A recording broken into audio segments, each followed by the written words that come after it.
Icarus wasn't stupid. That's the fact everyone holds a blind eye to.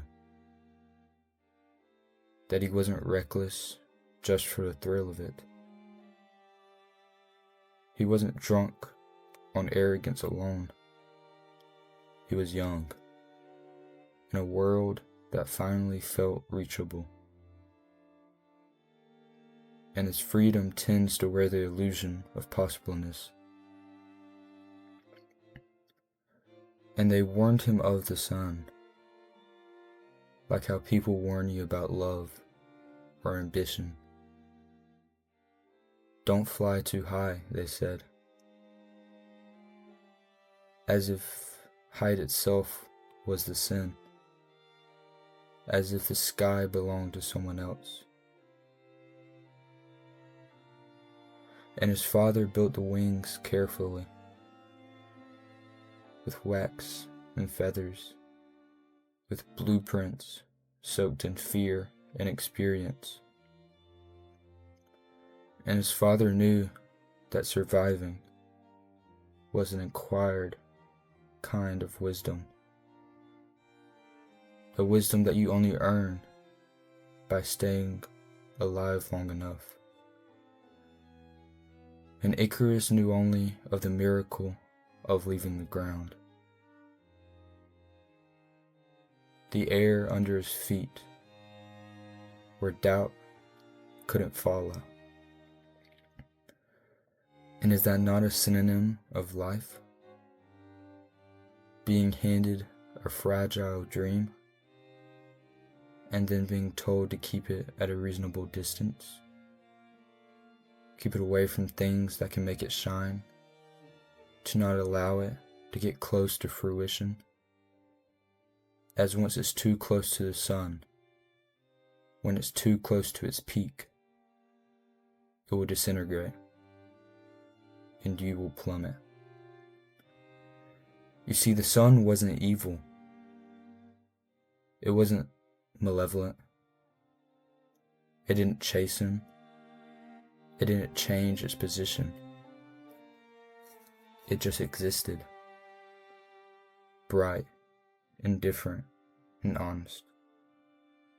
Like success, like love, and like attention.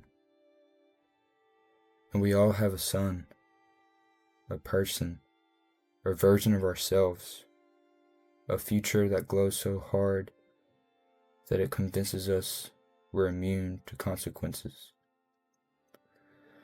And for a moment, Icarus was right. For a moment, he was flying, higher than anyone who ever doubted him believed, higher than the warnings, drowning out the voices that were saying this might cost you something. And no one talks about the silence at this height, the way that the fear fades. But the wax doesn't care about confidence. It responds to the heat. Life works the same way. It lets you rise on momentum. It lets you buy joy at half price, and then hands you the receipt later, at a time when you're at your peak, when you're at the highest of highs. The wax begins to melt.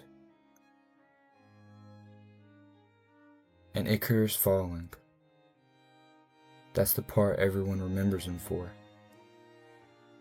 Not his sheer courage, not his joy, not him being a delegate with the proof that humans were never meant to stay grounded.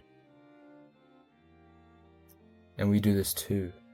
We turn these people into cautionary tales so that we don't have to admit that we wanted to fly just as badly.